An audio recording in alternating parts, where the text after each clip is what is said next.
folks, it's me, the Bee, and don't you look absolutely gorgeous today? Mwah. Okay, so yes, I am back again, and yes, I'm going to review another John Carpenter feature, but rather than review a film, I am going to review both of his installments of the Masters of Horror television series in both Season 1 and Season 2, Pro-Life and Cigarette Burns. The other way around. Cigarette Burns came first and Pro-Life second. Okay, so now that we've got that whole mess out of the way, let us begin. So, a very brief history on Masters of Horror. So Masters of Horror was essentially the brainchild of film director Mick Garris. And what Mick Garris did is that he basically assembled a lot of film directors who, mainly work in horror, and got them to direct, single episodes in the TV series in their own way. So basically you had big talent names such as John Carpenter, of course, John Landis, Dario Argento, Takashi Miike, William Malone, a whole bunch of pretty prolific film directors. And say what you will about Mick Garris' own work, the guy has extraordinary connections, and he really seems like a lovely, lovely person. So in saying that, what he did was that he allowed each of these directors to tell their own tales of terror in about a 50-minute television episode. Now, this was a pretty ambitious thing to do, because this was before The Walking Dead and a couple of the more, more prolific television series that we have today. It was made on a very sort of modest budget. It wasn't necessarily low budget, but it was not on the same scale as, say, Game of Thrones, for example. So basically, behind the scenes, you had KMB doing the film makeup and everything like that. It was a very sort of insular sort of thing. So, here we go. John Carpenter's Cigarette Burns. If there was any doubt that John Carpenter still had what it took to be a great director, one need not look further than Cigarette Burns. Cigarette Burns was perhaps the closest you can get to John Carpenter from the 1980s, when the director was at his highest power.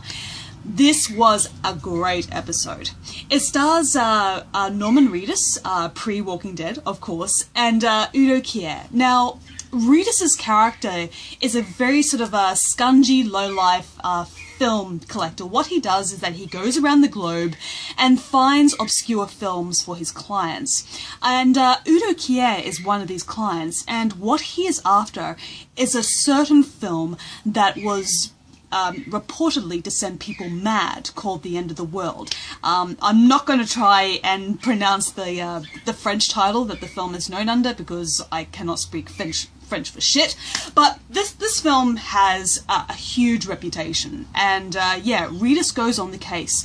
Now the thing is with Reedus' character Kirby, I know Kirby, is that he has his own dark past of his own. He is very much your typical John Carpenter character. He's got a dark past, he's got personal demons, and he's a very flawed human being. He is not a hero in the traditional sense of the word, but it is more or less his story that you're going on with him.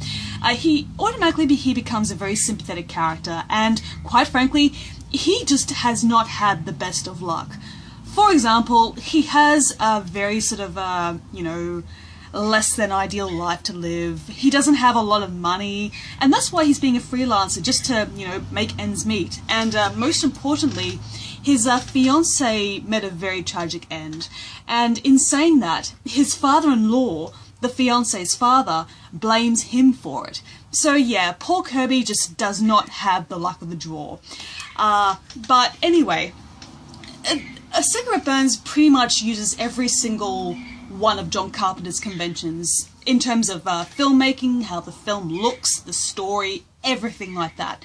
And one of my favourite parts of Cigarette Burns is the inclusion of the angel. Now, this angel is, allegedly connected to the film in question that brings on The End of the World, and I have to say, it is so beautiful. Now, when I say beautiful, I don't mean in the pretty unicorn sense. I mean this. This angel has been shackled to earth. He has been captured by Udo Kier's character, and he's been kept in the basement. He's, in chains, his wings have been sawn off, and he is starving to death. But he's still hanging on to life. He's like, he's like one of those poor souls who were in Auschwitz. He basically looks like that.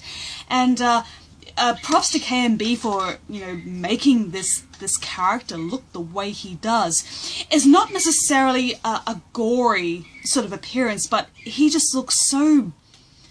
He looks barely human. He looks like a being who has been tortured and who doesn't belong here.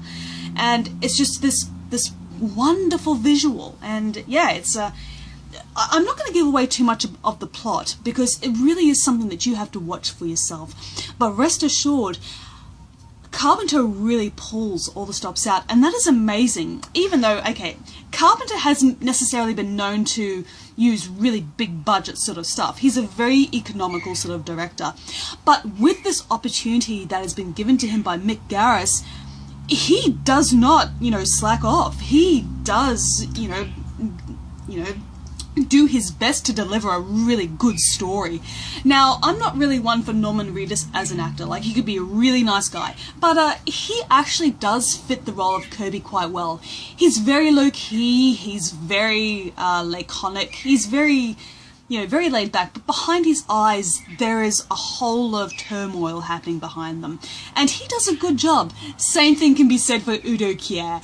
That man is a professional ham, but I mean that in the most, you know, loving way possible. The moment he's on screen, you cannot take your eyes off him. He is just so wonderfully unhinged and completely not quite sane, you know, and it's just a pleasure to watch.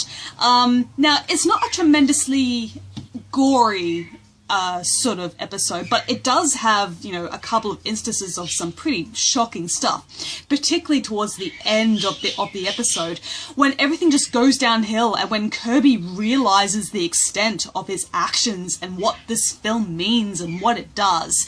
It's a hell of a finale, and that is amazing considering the very you know, very modest budget of the production. So good. So I give Cigarette Burns a solid 4 out of 5. Great stuff. Okay, so next, Season 2, Pro-Life. Now, unfortunately, Masters of Horror only went for 2 seasons, so this was basically Carpenter's, you know, last episode. But what an episode. I really have to say this here.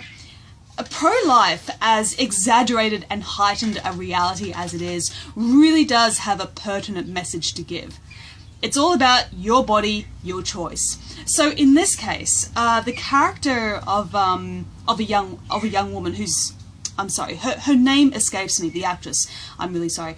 She has been impregnated by the devil or some sort of really powerful demon. Now, she wants to get rid of it, and rightly so. But her father, played by Ron Perlman, he is very Republican, shall we say, and he is under the impression that this child that's within his daughter is the child of Christ, is a Christ child, and he does everything he can to stop her from getting this abortion, and it is as chaotic and vicious as you can possibly imagine it to be, you know, within the budgetary constraints. And yeah, I really have to applaud Carpenter for going out of his way to make a very relevant statement. And we all know that abortion still remains a huge controversy, even though personally I am not against it. I think, you know, if a woman has been, you know, sexually assaulted by either, you know, her husband or a family member and they get pregnant, they are well within their rights to get an abortion because it is their body. You know, it could simply be, you know, summed up in a very sort of general term saying, you know, no uterus, no opinion, but it is far deeper than that. And to say that and just leave it there would be completely disingenuous.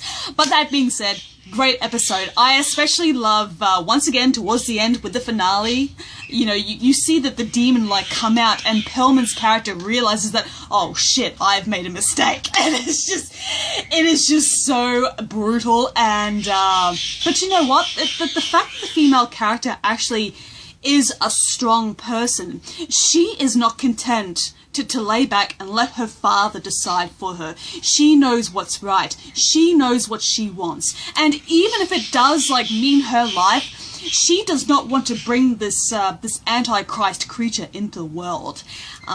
So yeah, great episode. Oh, also, in terms of the odds up against this female character, it's not just her father, it's her brothers.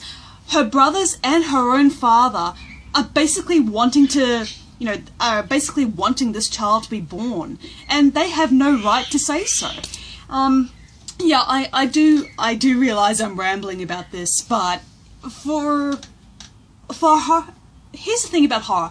Horror usually has a reputation of being reviled and repugnant, when in actuality, it calls to task the very things that it is portraying.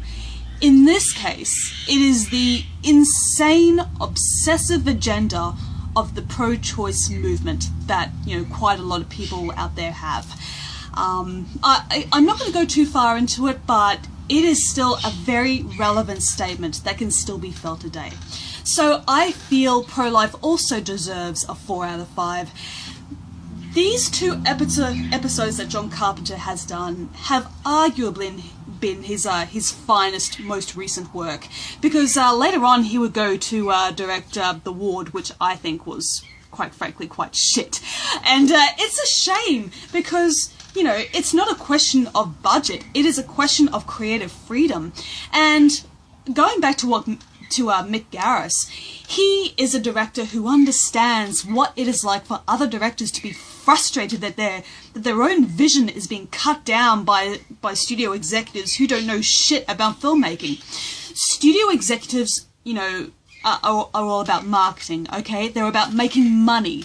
They don't understand the true creative process about, making a film and making it the way that the director and the producer and, the creative minds involved intended it. So, yeah, I really have to give props to Masters of Horror. Some of the episodes may not necessarily been of quality, but you still had a certain number of them that really does bring back the fact that horror can be done very well, even on a smaller budget. So once again, guys, thank you so much for listening to me ramble, and as usual, I shall see you in the next video. Bye-bye for now.